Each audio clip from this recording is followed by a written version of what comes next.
Hello again, all of you. My name is Madalena Monteiro.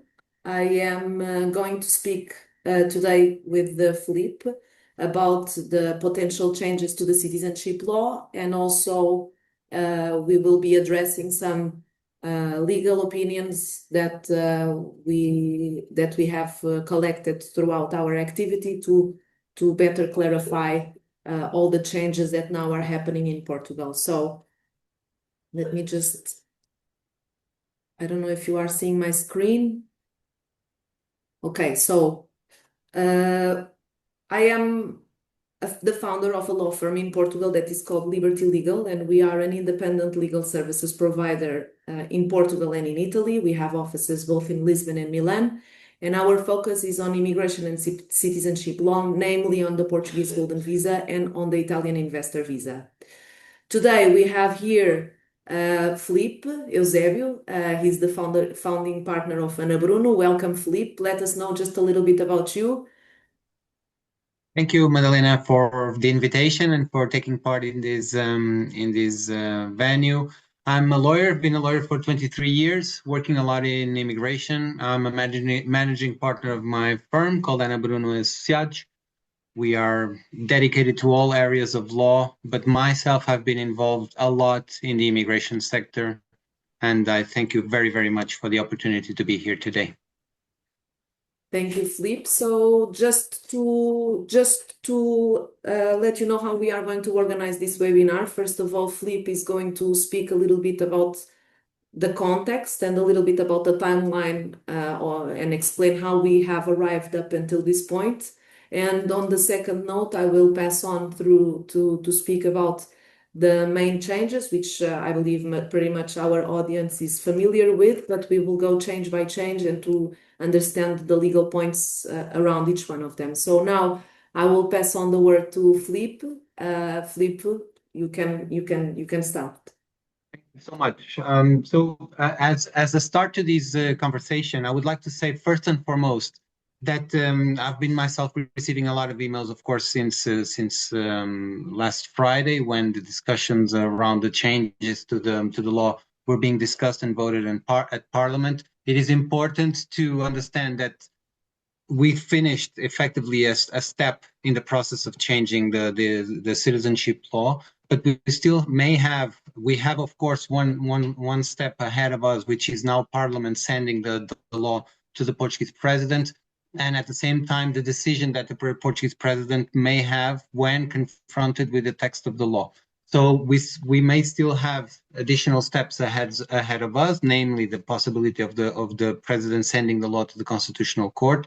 And I've been receiving a lot of communications asking if a new law, if the changes to the law have become effective or not. It's not the case. Okay, so it's not. We're not there yet. And what we are going to be analyzing today is how we got here, what happened until this moment, and what are the next steps, and what the discussions may evolve and be dealing with regarding this particular matter. Also, it's very important to talk to your lawyers. So I believe that most of the audience would be applicants to residency programs in Portugal, namely the Golden Visa or other residency programs in Portugal. It's very important at this moment in time to reach out to your legal representatives, get the best advice. We're all operating under the same assumptions and under the same legal opinions. We, Madalena and myself, are part of a bigger community that is constantly in contact. So we're all operating and working towards have the best solution, even though the assistance from the political parties we've been receiving so far, it's not great, but we are still on the fight and we're still making our best to have a positive outcome of all of these discussions. Okay. So it is my job today to tell you a little bit how we got here. And how we got here was the following way. We had elections in Portugal back in May, where the previous government was actually re-elected for a new mandate. And the first meeting that the new government held back in June 23rd was a Council of Ministers where the immigration and citizenship laws became the center of the interests of the government. It was a bit surprising for us, because out of that meeting came a proposal that was sent to Parliament, which represented, according to our view, still today, a very harsh and radical change to the policies that we've been over the years having in Portugal regarding these two matters. But in fact, it was dealt with most urgency by the government back then in June, and sent immediately to Parliament a proposal that was due to be voted there also with quite some urgency. So it came as a bit a surprise for us, because first and foremost, dealing with immigration, we have seen the benefits that all the residency programs to Portugal have brought to the country. And at the same time, we've never heard along the years, and I've been practicing for quite some time now, any issues or problems with the way we grant Portuguese citizenship still today. So the government decided to address these two issues. And the first thing Madalena and myself did was to book meetings with all the parties, and at the same time ask for a legal opinion once we had the initial draft of the proposal of the government. Asked for a legal opinion on how Professor Miranda, which is the so-called father of the Portuguese constitution, would see these changes that the government wanted to introduce specifically in the citizenship law. According to the government, and as the slides that Madalena is showing mentions, the main interest of the government was to ensure that those coming from residency into citizenship would show a genuine, robust, and lasting connection to Portugal. And how this was supposed to be made according to the law would be through hardening the rules and the obligations that someone would have in terms of accessing citizenship, and at the same time, the number of years that one would have to reside in Portugal in order to reach out to that objective.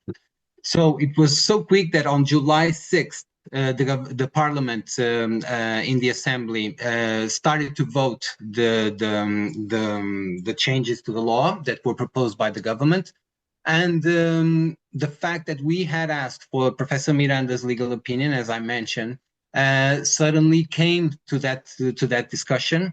And Professor Miranda is very reputed. Is someone that is very carefully listened in Portugal in terms of how to interpret and how to read the Portuguese constitution. So in the middle of the debate, someone said Professor Miranda has already pronounced himself about these changes that the government wants to introduce. So it's better that we take the voting out of the Parliament of the Assembly today, discuss the document and the changes to the law in the special commission that exists in Parliament dedicated to the constitutional matters, and that was, according to our perspective, was suspended immediately right there. The possibility of the law being immediately voted at the Assembly at Parliament. So we were happy that we had asked for that legal opinion, and it actually generated or started to generate a debate inside of Parliament itself, because then political groups, political parties starting themselves inside the Commission asking for several opinions to different players in the Portuguese sector. As we can see in the slide, the Portuguese Bar Association was called to pronounce. Several constitutional law teachers were asked to pronounce, as the change to the law also included the ending of the Sephardic Jew citizenship through ancestorship. The Israeli community of Lisbon was also listened, the public prosecutor, the Superior Council of the Judiciary. So a lot of players were called in to provide their opinion about the changes that the government proposed to Parliament to be introduced. It all ended up on 24th of October, so last week, in voting inside the special commission.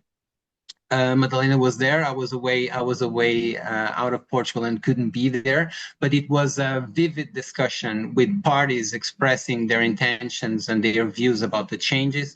Ultimately, what we saw voted in October 24 was pretty much almost exact version of the proposals that the government had presented back in June, with some introductions or some changes introduced by the far right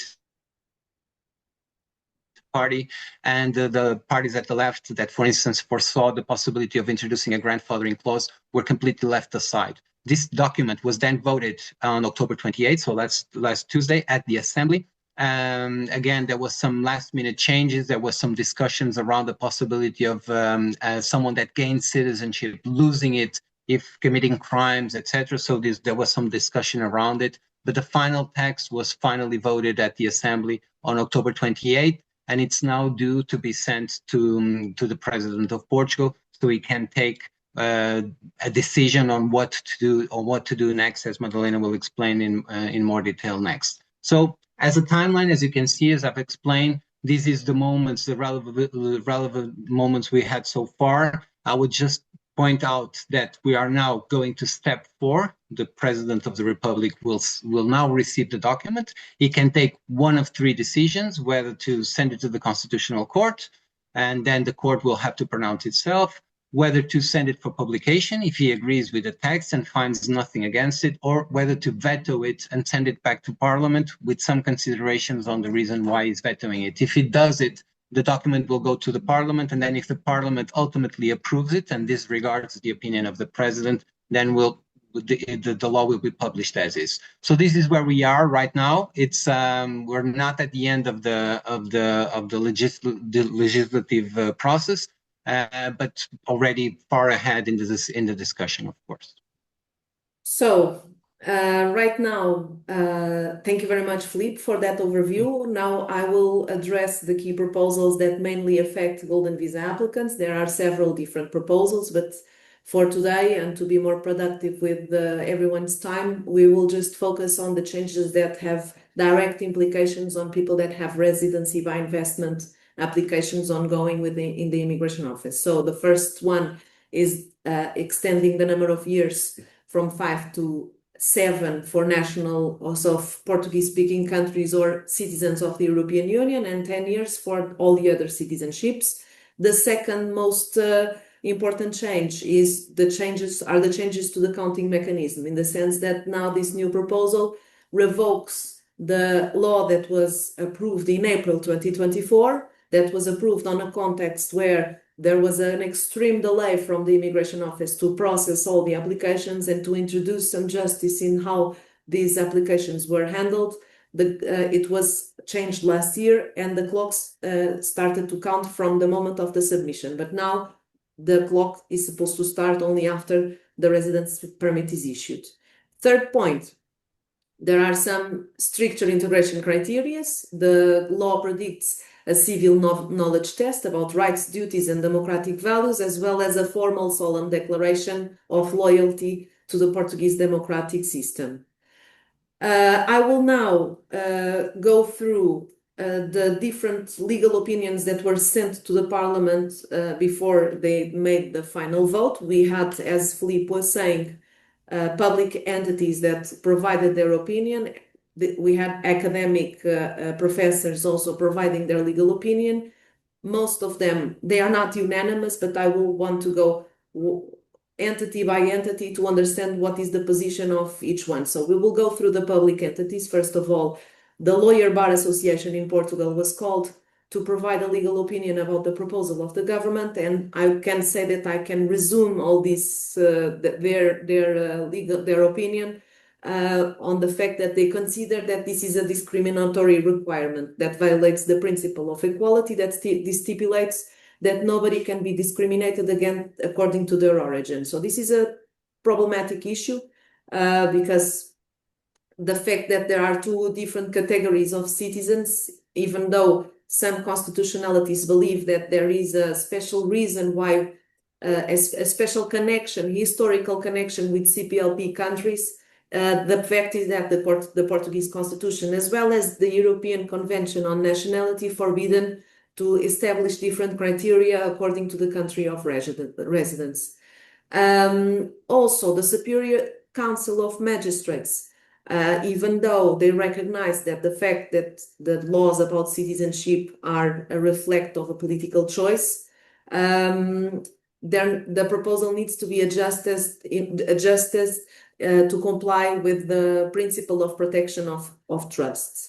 Then we have academic community that is against, that believes that against our situation, which is they understand, especially Professor Paulo Otero and Professor Carlos Blanco de Moraes, they do understand that there isn't a fundamental right to obtain the Portuguese citizenship, and what foreigners have is only a simple expectation.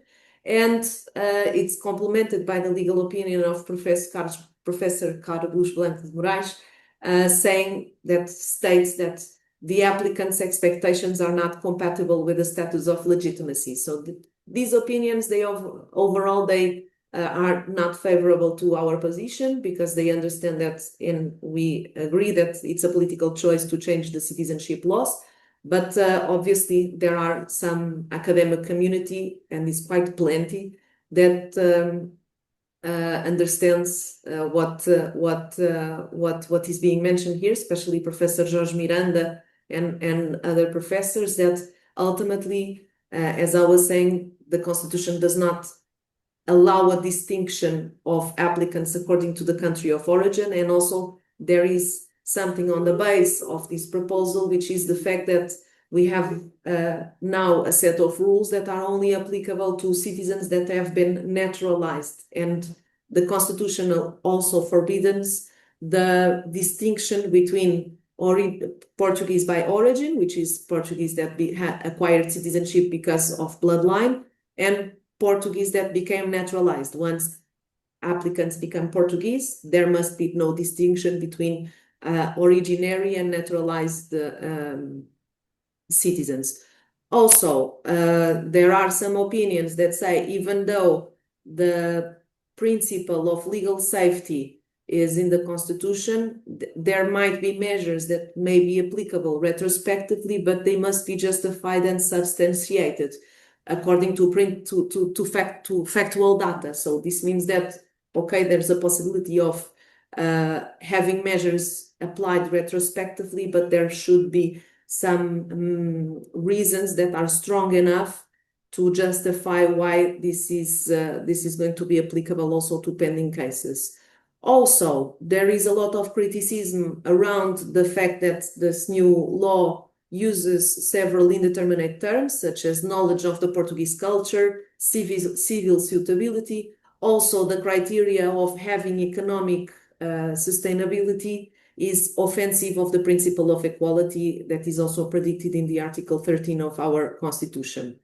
I would like just to, these considerations that I did before were related to the increase of number of years. Now these considerations that we will make now will be related to the changes to the counting mechanism. And on that specific matter, we rely on the legal opinion of Professor Jorge Miranda, that ultimately understands that applying this regulation can only be applicable to people that have submitted their applications after the law passes, for several different reasons. First of all, because there is a potential violation of the principle of equality, meaning that two people that start the process on the same moment, they may end up having their residence permits issued with a substantial different time between them. So it doesn't make sense to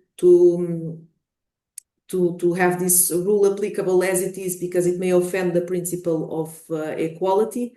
And also, as I was mentioning, legal safety, because we have been having a system in our nationality law that lasted for almost 10 years, where the rule was 6 years. Then in 2018, the rule passed to 5 years. And now there is a completely U-turn in doubling up this number of years, which may offend also the principle of legal safety in its components of predictability and determinability. So in terms of conclusions, we must say that no final changes have been decided yet. There are still some further steps ahead to understand what's really going to become effective. Of course, the fact that there is a parliamentary approval, it means that we are already in an advanced stage of this legislative process, but there are still some further steps ahead. The bill is quite structural in Portugal. The nationality law is an important law. And there are a lot of, since all the legal opinions that were presented during this legislative process, they were not all in the same direction. They were quite different from each other. The bill, it demonstrates how problematic the law is in confront to the Constitution and European conventions. And of course, we are monitoring the situation very closely to understand what's going to happen and informing all our clients. We would like also to highlight the fact that even if the law changes and we are counting with another timeline, there's always the possibility of applying for the permanent residency. That is a specific type of permanent residency that is only available for people that had a golden visa in the past 5 years. Once this permanent residency is issued, there are no investment required. It's granted lifetime. It just has to be renewed every 5 years for biometric update, and it has the same stay requirements of a golden visa. We arrived to the end of our presentation. We are completely available for any kind of questions that you may have about the presentation. Let me see.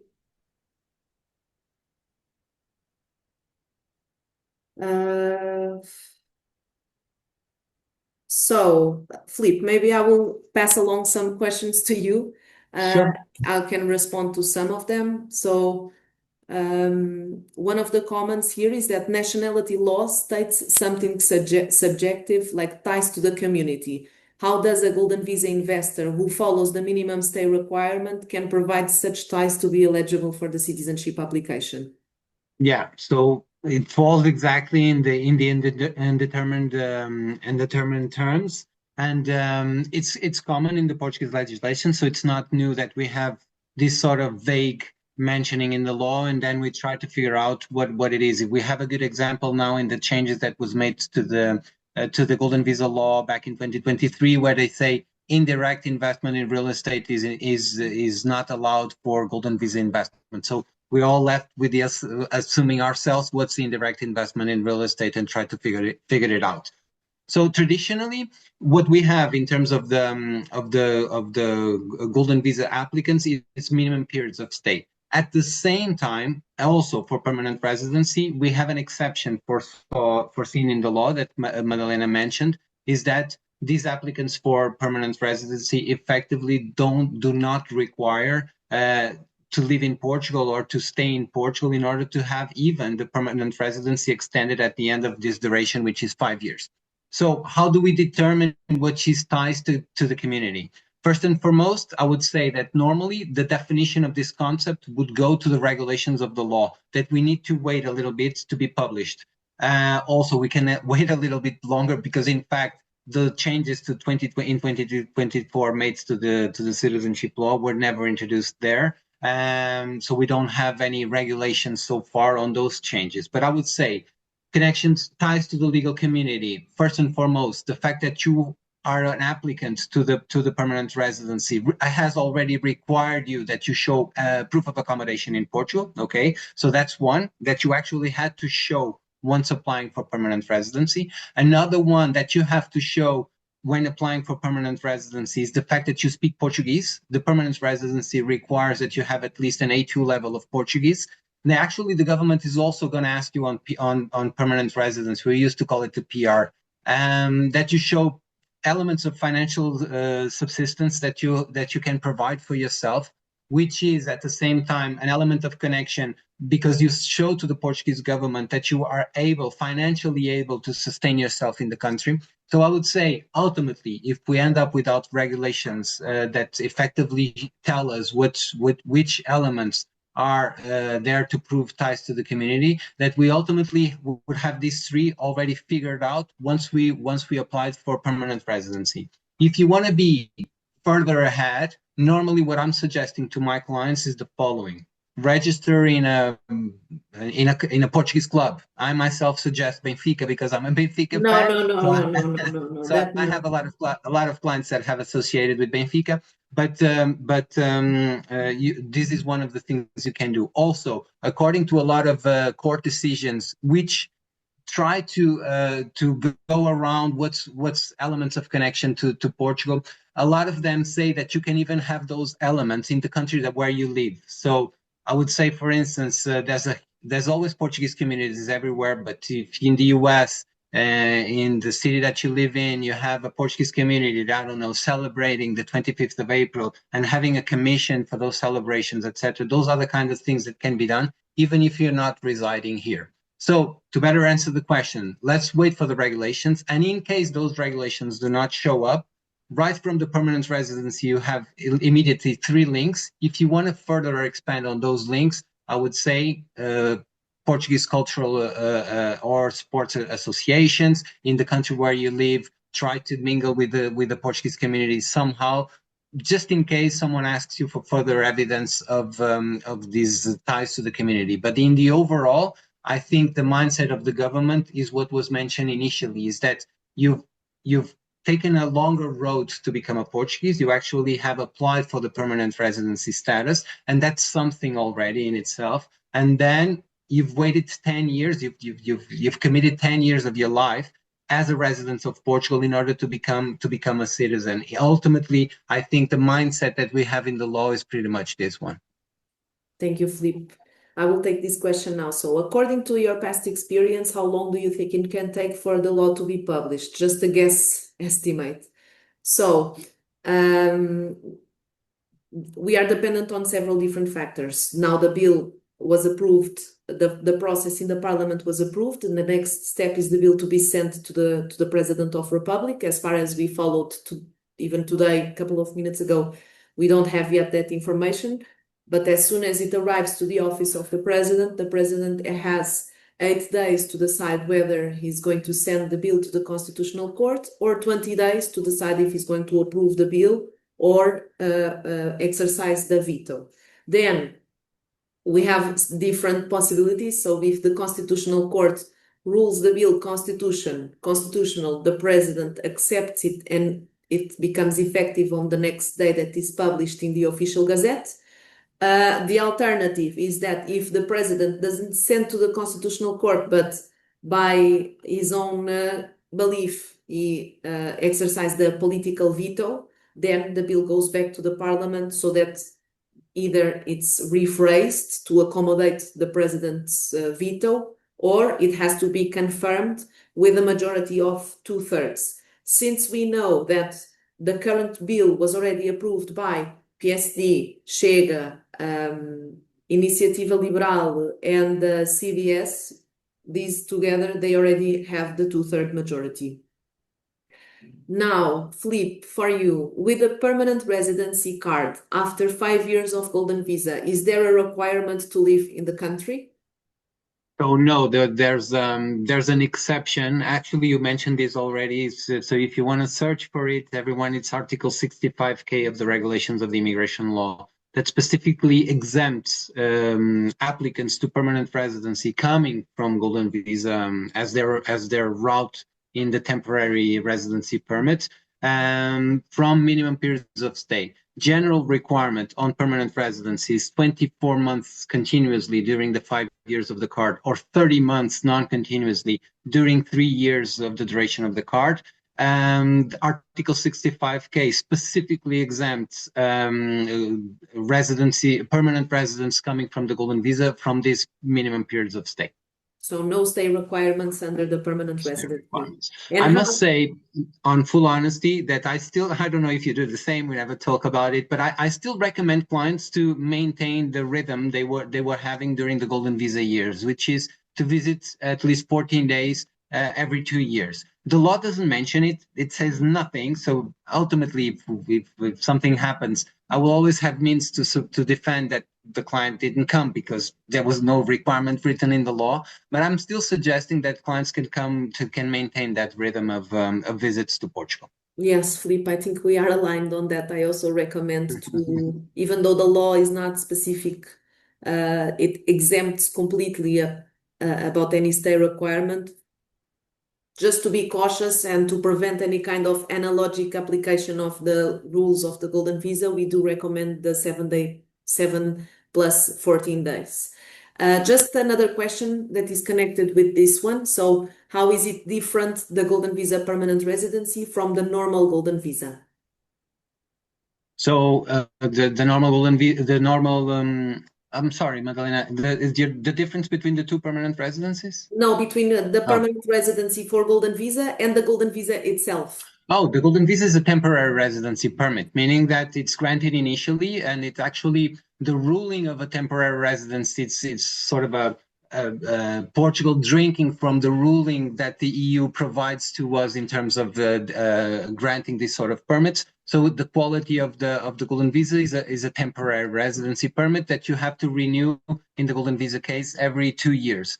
The permanent residency is a stronger document, actually allowing you to then apply for the quality of being a long-term resident of the EU, with a lot of then facilities to relocate to other EU countries as well. So I would say that the permanent resident is a 5-year card right there, but I would say that beyond that, other than voting, which is the Portuguese politics as they are right now, I don't know if it's even interesting to take a stand. But other than voting, is pretty much granting all the rights that I myself, as a Portuguese, would have living in Portugal. So it's a very strong residency instrument with the capacity of then transitioning it to other EU countries as well. Yeah. Sure.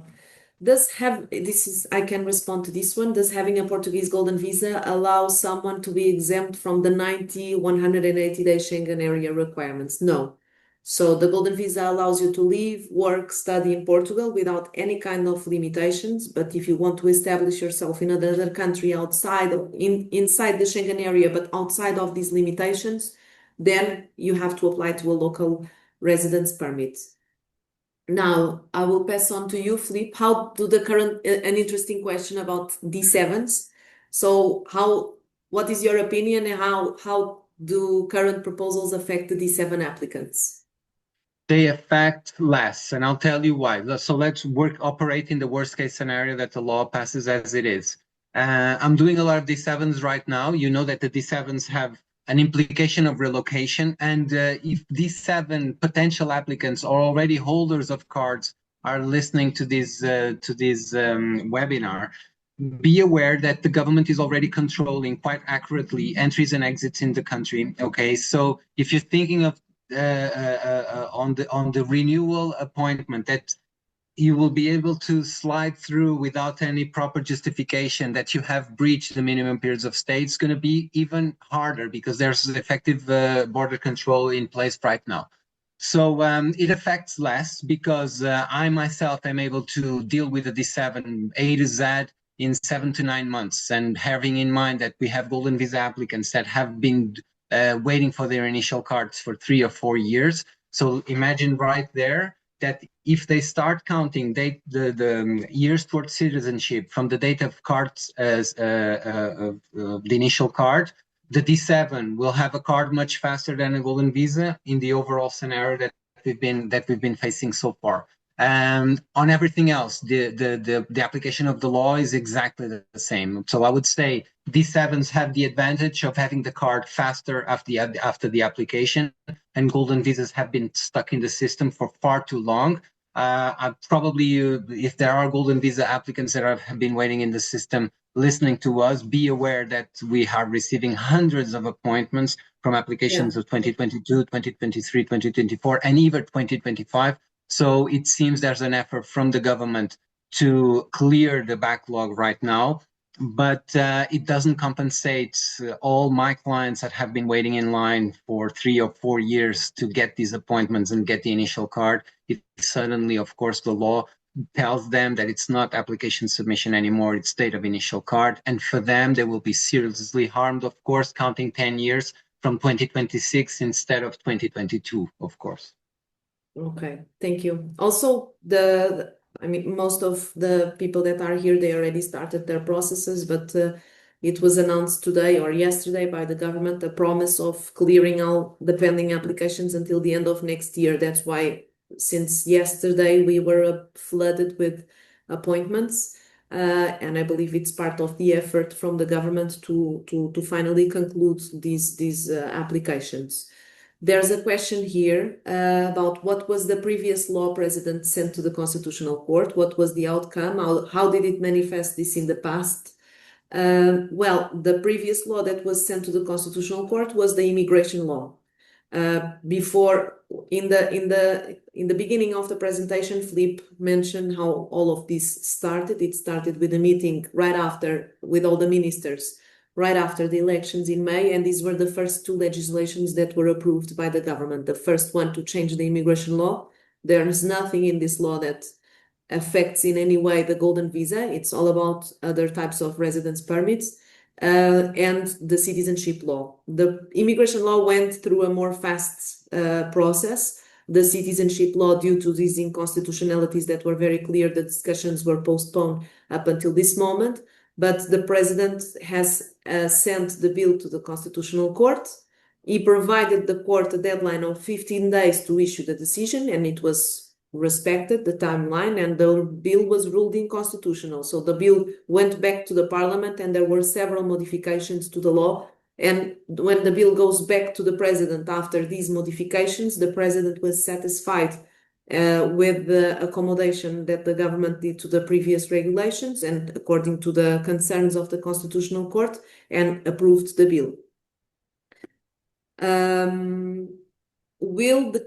I will let you answer this. Will the change from the time of application to time of issuance affect when you can file for permanent residency? Sorry, Magdalena, can you read it again? Will the change from time of application to time of issuance affect when you can file for permanent residency? No, permanent residency has always the same rule, which is you apply for permanent residency 5 years after the date of the initial card. So that was already in the law. It's foreseen actually in the immigration law. It doesn't have anything to do with the citizenship law, and it remains exactly the same. So 5 years from the initial temporary residency permit, whether a golden visa or any other, you can start counting 5 years. And then at the end of those 5 years, you can apply for permanent residency. It's interesting that we were discussing, Madalena and myself, that most of the times what we use to apply for the permanent residency is the renewal of the temporary residency, meaning that you can actually wait an additional year and exhaust the two renewals of the golden visa, so 2 + 2 + 2, and then at the end of the 6th year apply for the permanent residency. But my experience has always been that the clients don't want to wait. So the moment they clear the 5 years, they apply for the permanent residency, not in the renewal of the golden visa. Yes, I have the same experience too. So we have some questions about minors, because obviously the minors, they have a different route for citizenship. And are children eligible for the golden visa permanent residency? And what happens when they no longer qualify as dependents? So children can apply independently for the permanent residency, okay? And once we arrive to that point, each one of you will have an independent application, and you will no longer be connected as a family as if you were in the golden visa. As most of you, I don't know if you are aware or not, but minors, they can only apply for citizenship once one of their parents become Portuguese. So that's why it's important to speak with your legal representative to establish a specific strategy for children that are minors at the time that their parents already become Portuguese. Another question, Felipe. Are the number of days in Portugal under the golden visa different now? No, they remain exactly the same. Nothing has changed in the golden visa program. Actually, it's interesting that the program has been very much protected by all the parties at Parliament. And in the meetings we had, Madalena and myself at Parliament, the golden visa is something to be maintained, to be cherished, at least from what we understood from all the parties. We didn't have any party saying, oh, no, we want to terminate it. And we've, of course, conveyed to all the parties that if you want to cherish the golden visa, you should first start protecting these investors that believed in our economy, in our country. And we were extremely disappointed that, of course, with the outcome of all of this. But there was no changes introduced in the golden visa, namely in the minimum periods of stay in Portuguese territory. That has remained totally stable and unchanged. So one of the questions we have here is if does Professor Miranda believes that the principle of retroactivity applies to golden visa investors who made an investment on the understanding that the wait time to apply for citizenship is 5 years. So this is a very good question. Even though the professor acknowledges the fact that the legislative power to regulate citizenship in Portugal belongs to the parliament, and the politicians, they have the possibility of approving the laws. Also, professor always says something very important, which is the legal safety in the sense of the predictability, because since we live in a system where we had a 6-year clock for, I believe, more than a decade, that in 2018 it was reduced for 5 years. The fact that from one day to another it's increased for the double, this is not a change that is predictable. So he opens up a little bit the possibility of an inconstitutionality here, even though the majority of the opinions that we have is that it's possible, because, especially because we are speaking about two completely independent laws. We are speaking about the immigration law and the citizenship law. When we apply for a golden visa, we are regulated by the immigration law. We haven't yet started a citizenship application. Only if people start a citizenship application, the grandfathering is there. But whoever didn't start an application does not have yet a right to acquire a citizenship. It has an expectation, and it will ultimately depend on the interpretation of the constitutional judges. Hopefully, this is what the president is going to do. I believe this is going to be the case, but obviously this is just pure exercise of futurology, but this is what I believe it's going to happen. It will ultimately depend on the fact if the judges understand if our expectations are strong enough at a level that should be protected against retroactivity. We had a similar situation occurred in the past when the rules related with obtaining the citizenship by descendancy for Sephardic Jews were sent to the Constitutional Court, and the Constitutional Court, and these rules were applicable to people that had started their processes, and the Constitutional Court believed that it was not violating the Constitution. So everything is still remains a bit unclear. Hopefully, to give us a little bit of safety, the bill will be sent to the president, to the Constitutional Court, so that we can understand what we can foresee in the future. Flip, is there a document we can read up more about proof of accommodation needed for permanent residency? Does it mean that we have to buy a residence or rent a permanent property? So that's a very good question. I've dealt with that. So the documentation that the immigration authority will want to see is something, of course, tangible in terms of a connection to a property, but it can be any property anywhere in Portugal. It doesn't have to be bought. It doesn't even have to be rented. So we have, for instance, possibilities of I have multiple clients in this situation, so I can speak with a lot of safety about it, where it is recognized that if you have a friend who lends you a house in Portugal and you have this lending agreement with your friend, this is also an eligible document. If you're going for a rental, it can be any rental, of course, because what we need ultimately to show is that you have a place to live here. And we normally suggest to have at least a 1-year rental, not something that would show some connection, and not an Airbnb that you will be there for 3 months. So something more tangible than an Airbnb or a room somewhere. It's what I always advise to show at these appointments in order not to jeopardize anything in terms of having this box ticked of the proof of accommodation that you'll have here. Thank you. How much does the Golden Visa permanent residence cost? Is it a one-time fee or it's repeating? So the fee to obtain the permanent residency, I believe it's around 8,400 euros. I don't know exactly the number. I can tell you because I open it. So it's 8,463 euro and 40 cents. I was close to that.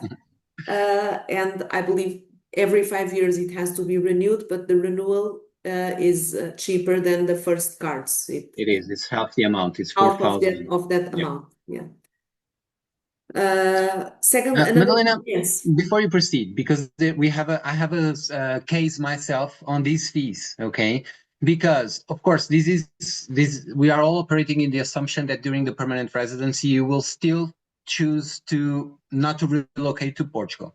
But I have several clients that meanwhile relocated, golden visa clients that meanwhile relocated to Portugal. In such case, the permanent residency fees will be the normal fees, okay? Will be around 180 euros, something like that. But it will come with the obligation to stay the mentioned 24 months continuously or 30 months non-continuously, okay? So you can have reduced fees if you have relocated to Portugal meanwhile and are now applying for permanent residency, or you have these fees that we just mentioned in case you still don't want to relocate to the country. A question that is very, very frequent right now in our last weeks, Philippe, either for me and for you. So, if the bill becomes effective, what are the legal options to fight against it? Can golden visa holders go to court? So, the most obvious answer to this question, in my opinion, and I'm happy we have Philippe here because you can have two different views on the same aspect. The most direct option is to fight a rejection. So when we have to challenge the constitutionality individually, we can do it by refuting a decision of rejection. So if we apply for the citizenship after 5 years and we get the rejection because the authorities say you don't have enough time, the best way to fight it is to reject, to claim that we are regulated by the previous laws. There has been a lot of course, there has been a lot of questions around this because people don't want to arrive at the point where they are rejected from their applications. We are still, in my practice, we are still exploring different alternatives to how we can safeguard as much as possible the position of people that have already initiated their golden visas with the perspective that citizenship was available in the end of year 5. The great argument that the government has is that citizenship was never a promise. It was a possibility if all the other requirements were fulfilled, because the Portuguese golden visa is a residency by investment program. It's not a program where people under a contribution, they have a guaranteed citizenship. So we are studying another alternatives together with Philippe, and we are going to keep on working on finding what are the best options. I think for now, it's a bit premature because obviously we need to expect the worst case scenario, but always stay optimistic until this legislative process is over. I believe everything can happen. So we will be waiting to see what is going to be the outcome of this process to understand what are the reactions that we can adopt to defend the golden visa positions. But if you want to comment, Philippe. Yeah, no, I would just say that, of course, I've gathered the 3 litigation lawyers that I have here at the firm, and I said, this is the situation, so defend me, because we have clients that are going to ask me the same thing. So what would you do? And of course, first answer is, let's trigger an administrative act of refusal and fight that administrative act. So that's the most common way. I've been reading a lot, and I think all the law firms bear in mind that we are not isolated players, Madeleine and myself. Okay, so we are part of a bigger community, brainstorming around all the possibilities. Actually, one of the good things that came out of this dramatic process is that we all have our minds together in sorting out the way of solving the issues of our clients, because they are common to everyone's clients. So within this community of lawyers that we are now part of, we're trying to figure out the best angle and the fastest angle, because this administrative decision being challenged in an administrative court is something that is going to take a lot of time, because administrative courts in Portugal are known to be very, very slow.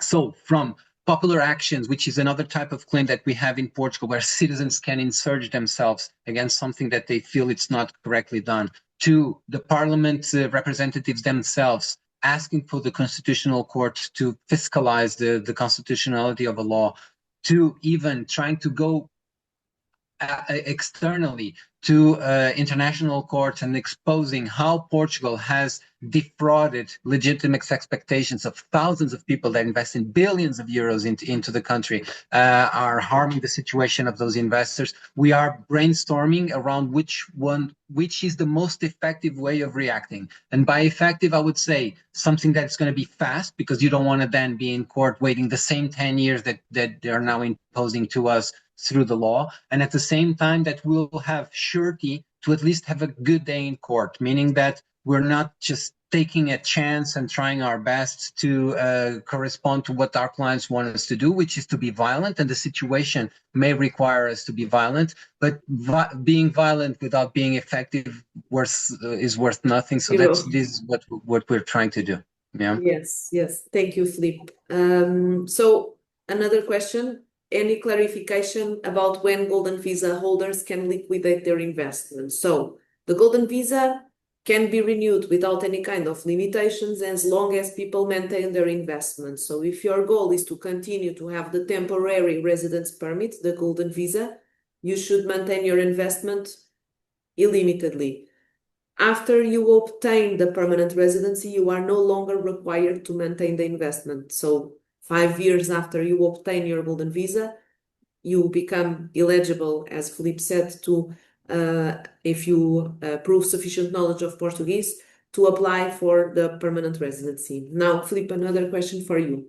I hear Madalena, before you proceed with that one, because it was something that was raised today here, because there are a lot of funds that have if the law changes, if the law changes as it is drafted nowadays, there are a lot of funds that have limited duration, like for instance 7-year funds. So imagining a client that invested in that fund in 2022, that fund, where the fund began, that fund is going to be over in 2029, fully liquidated in 2029. But if the client only gets residency card in 2026, in 2029, it will always only have 3 years. So it's something that you should address with your lawyers, whether the fund where you're at will be extending validity, or if you can, our normal suggestion is to do a new investment before you divest from the previous one, because you can actually move inside the Golden Visa program from one investment to the other. So make sure that the duration of the fund you have invested in accommodates total duration until you can reach out for permanent residency. Some people here in the questions in the Q&A are saying that they heard it's very difficult to apply for permanent residency because there are no slots available. Is that true? So in my experience, go ahead. Sorry, you can speak. You can go, Filipe. Go. No, go ahead. I'll tell you my experience afterwards. Yeah. My experience is whenever I had to renew a golden visa, in a process of renewing the golden visa, whenever the applicant already had accomplished 5 years from the golden visa, instead of renewing the golden visa, the authorities allow you to make an application for the permanent residency. Yeah. My experience is the following, because normally clients become very anxious on letting go of the golden visa investment. I had a client last month said, I want to sell my property. I want to be free from that. Okay. So what we did was, it's not something where you go online and you book an appointment. It's never like that with IMA, sadly. So what we did was we pushed to the extreme, meaning that the volume of emails that were sent was sort of it was not a request. It was sort of a pre-litigation phase, saying our client has reached 5 years of temporary residency. She's entitled to go to permanent residency now.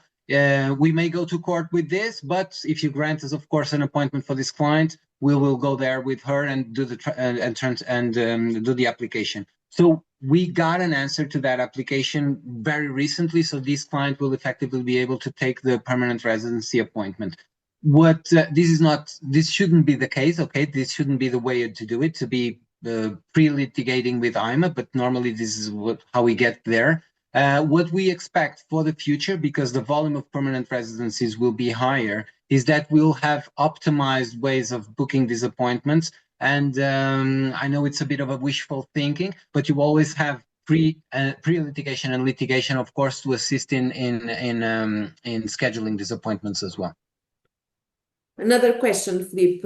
Right now, the Portuguese language exam is not required if you show 150 hours of language classes from an authorized school. Is that going to change? No, that is not being changed at the moment. For you, Filipe, with a permanent residency, can I live and work anywhere in the EU?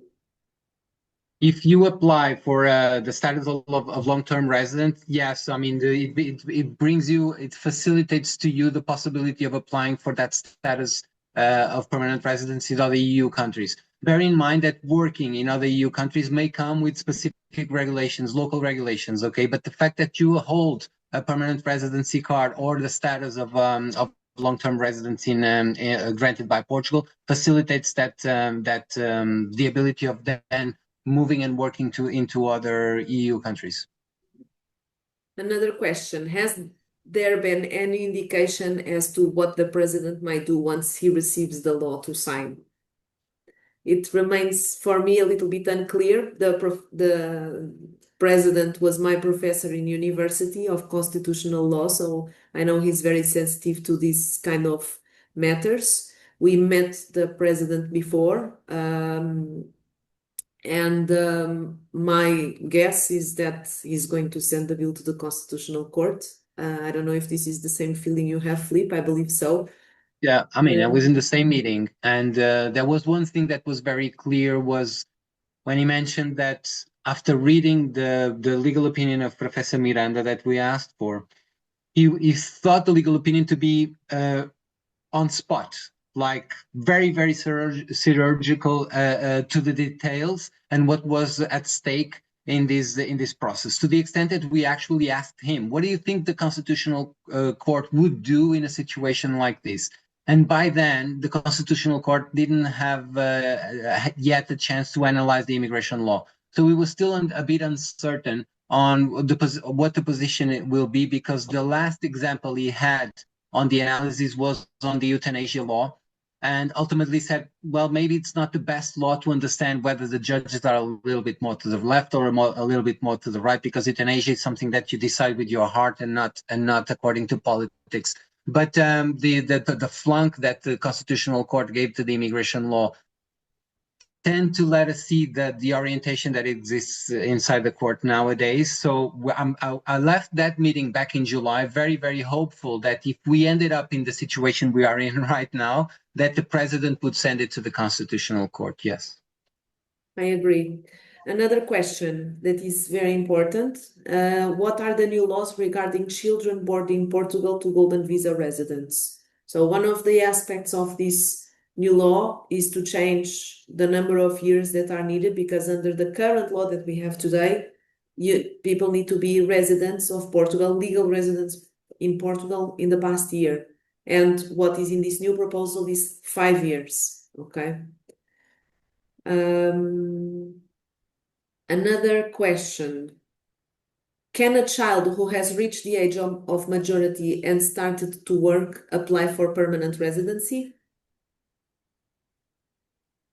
That's me? Yeah. Yeah, yes. And that's, yeah. Of course, yes. That was yesterday with an American client sorting out how the next 5 and 10 years will look like for the entire family.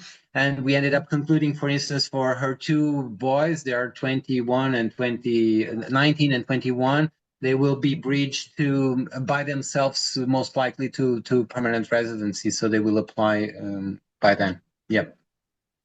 What are the current renewal fees for the golden visa? I believe it's 3,097, but you go ahead since you have the document in front of you. It's 3,090 euro, 40 cents. Almost there. Almost there. Is there a class action lawsuit option in Portugal or something similar as it exists in the US? In Portugal, we don't have class actions, but people can, on a voluntary basis, come together and litigate in the court if they have similar requests to the court. Yeah. I would have been able to apply for citizenship under the old rules in 6 months. Does it make sense to submit my application now or it will be rejected? Flip, I leave it to you to answer. So we had a long discussion here at the firm. We actually gathered the immigration, the litigation. Everybody was in that meeting to decide what to do because we have a lot of clients on the verge of being able to apply for citizenship because bear in mind that end of 2021 was a really busy year because the law was going to change. So there's a lot of applicants in the backlog, and actually a lot of them already granted the residency permits coming from that year. And we decided not to do it because there's one client who's going to try it in any case. So we're going to try in his case because he said, I don't care. But according to the Portuguese administrative rules, you can, if you apply for something and you're missing an element, a requirement, a legal requirement to apply to it, there's a denial of your case. You can then challenge the denial, of course, go to court. Before going to court, making a claim, hierarchical claim, etc., fight against it. But we believe that, especially the litigation team, believe that submitting an application that is incomplete is unjustifiable, meaning that if you don't have, we have a client, for instance, who meets all the requirements except the A2. He missed out on that. And we prefer not to submit the application without the A2 because it's a very clear requirement to do it. This is the client who's going to submit it in any case. But in a way, we believe that he will be rejected, and he has the conscience that there's a high likelihood of being rejected because this is one of the most basic requirements upon applying for citizenship. I don't know if you feel the same thing, but this is what we've Yes, and decided. in this new law, there is a very, very, very small detail on Article 6, which is the article that everyone that naturalizes under the residency has to apply for, that is on the moment of the request. So people that on the day of the request show the requisites, they become Portuguese, but they added specifically in the day of the request just to avoid any kind of doubt. Flip, can you switch from your investment from a fund to a property? No. That's property days are over. We were actually trying to convey to Parliament somehow because there's so much recognition on how Golden Visa was a key element to attract foreign investment to Portugal, that they could somehow introduce a new real estate option because we are craving for housing in Portugal. There's a lot of Golden Visa investors would be keen on making real estate investments, but real estate right now is completely off of the equation, either direct or indirect, whatever that means. And it's impossible to do that switch. Okay. I have read that a large number of biometric appointments have been opened today. Is it a coincidence? Well, That's a very good question. Yeah. it's a good question because after they approve the law, then they give us all the appointments. Maybe it was a bit of a strategy to calm people down. Since the beginning of the year, in last year, they ruined all the lawyers' Christmas because a little bit before Christmas, they sent a communication to all of you so that you should update all your documents in the platform. And the promise was made that biometric appointments were started to be released from January 15 onwards with 60 days anticipation. So we arrived 10 months later. These appointments have arrived 10 months later. I think coincidence or not is always a good sign because at least people can come through in the process and not stay under a Kafkian reality, but we don't know if it's a coincidence or not. Yeah. I must say that it happened to me twice today, that I was answering to a client, of course, angry with what's happening with the rules of PR, etc., and at the same time sending that same client the appointment.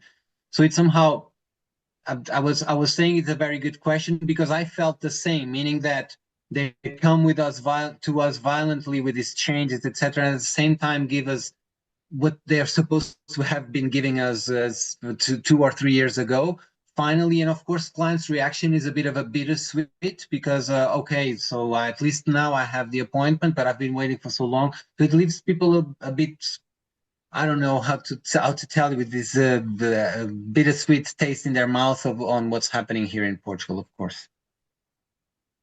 Um, Once you apply, can you sell the investment, or do you have to wait until you get your permanent residency before you sell? Yes, you need to maintain the investment until you receive your permanent residency. Even as a matter of safety, that's what I'm suggesting to clients. Imagine something happens in the application for permanent residency. It's better to make sure that you have the permanent residency at hand and then deploy the investment you've made. Yes. So for the permanent residency requirement, about the language, if we get one, which is a course of 150 hours, is that valid forever? I think the question is, can we use the same certificate for the permanent residency, also for the citizenship application? My answer for that is yes. There is no limit in terms of validity of the certificates of Portuguese. Madalena, allow me, because we have so many attendants that I like to convey these messages. I receive a lot of my clients that have found courses of Portuguese. Be careful with what you select, okay? Because there's a lot of people Yes. providing courses, and the courses may be very, very good, okay? But don't, at the end, don't qualify for the PR requirements or for the citizenship requirements, okay? So make sure you check with your lawyers that you are working with an entity that provides you the right certificate at the end, or regardless of that, that you want to take those classes and then take the test, because a lot of schools then prepare you for the test, and those are very good schools. I'm not saying anything against them, but what you get at the end, it's not something that we can then use for the applications. Yes, that's important to make sure that the courses they are certified for citizenship purposes. So, Yeah. what additional measures can be introduced to ensure that applicants are familiar with Portugal's culture? Will there be any interviews? No, we don't know yet, because the regulation of the citizenship law needs to be updated. So, if this law passes as it is, the government has 90 days to approve a regulation that will clarify the rules for this test. So we have it in the theory, knowledge of the Portuguese history, symbols, culture, but we still don't know exactly how that is going to be assessed by the authorities. If there's a constitutional review, how long could it take? Flip. Last time we had 50 So days for the immigration law because this process is with urgency, it was categorized as an urgent process. And last time yeah. the president provided 15 days. So I don't know if you think it's going to be different. I believe. No, I think it's going to be exactly the same. What I'm thinking is already ahead of that. So imagine the Constitutional Court says you got to put in a grandfathering clause. You cannot have a 7-year timeline for some and 10-year timeline for others. Then the law goes back to Parliament. And you will have the four parties that joined to approve what was sent now to the president, forced to come up with something that's adequate to them, to whatever the constitutional court tells them to do. Last time with immigration, they took like what, 1 month, probably a little bit more to come up with a solution. I think it's going to be harder this time, but it's not for the lack of material. We lawyers send them a lot of options. Madalena and myself sent to the parties a grandfathering clause that was actually on the table being discussed until Thursday evening. So there's a lot of material to grab on and Use. to be quick on the analysis. But I think that's the ultimately probably the question is coming from someone that could apply for citizenship, let's say in April, May, June next year, and whether the discussion could extend until then. I would say my deadline I was commenting this to a client. I think if everything goes south and the law goes back to parliament and they have to discuss a new law, etc., bearing in mind that we'll have elections for president back in next January, etc., I would say that until March, probably then nothing would happen. But that's my prediction. I cannot be 100% sure of how fast then the parties will approve something in parliament. Flip, a question for you. Do you know if young children under 10 years old need to take the A2 test to get permanent residency, or is there a simpler test for them? There are simpler tests foreseen in the law and exceptions foreseen in the law. You got to be, in those cases, careful with the requirements for the permanent residency, meaning that if the child is very, very young and because the A2 requirements have Portuguese speaking, etc., what I'm suggesting to clients is that young children reunite to their own PR and then ultimately do the years to citizenship reunited to them. And at the end of the needed years, if children are already over 18, they apply for citizenship on their own. Then if they are not over 18, parents will apply and children will reunite to their own citizenship. So every case will be a case in that sense because ultimately parents can run the PR on their own and then apply for citizenship and then grant citizenship to their children, or they can reunite children to the PR, to the permanent residence in that moment, and they ran in tandem until they all reach the 10 years and apply on their own for citizenship. So I would say fine-tune the answer to that question will be fine-tuned according to the specific situation of each client and each children and the age of the children. So let's do the last questions. Will the people getting these biometrics appointment today need to update documents that were updated earlier this year? I already had this conversation today with different lawyers because there are different recommendations about this. Obviously, people that were invited to update their documents in the beginning of the year, in my opinion, they are not obliged to reissue their documents again. But we also received appointments from 2025. So I believe that at least for this group of people, just to be on the safe side, I will recommend them to reissue new documents for the appointment. Yeah, I had the same question, and then a client told me, "What if I don't take the document?" Flip, because if we're not sure, I prefer not to ask for it. Will it be a deal breaker? No. In the Golden Visa, you will go to the appointment, they'll take by your biometric data, and then you'll be notified to deliver the documents that may be missing in the appointment later. Okay, so don't. I mean, I abide to the same rule that Madalena abides to, which is always better to be safe than sorry in terms of documentation. But we can go relax to these appointments because in Golden Visa they will always do the appointments, and then if something's missing, you will be notified to deliver it later. And now, last question. Could the presidential election in January impact the revised law if the original law goes to the Constitutional Court and is viewed as unconstitutional? I believe so, because obviously each president has its own view about this specific set of rules. So the president that will come on January, if we are speaking about Chega, they will approve it without even looking at it twice, which is the more extreme right wing of the parliament. If it's a more socialist president, it's going to be a little bit different. So I think if the bill is ruled unconstitutional, it goes back to the parliament for correction, and we have elections in January 18 or 12. I don't know for sure, but it was set up today, the date. I think it's January 18. And if this bill goes back to the president and we have a different president, the view may be different because each person has its own beliefs about what is right or wrong for the country.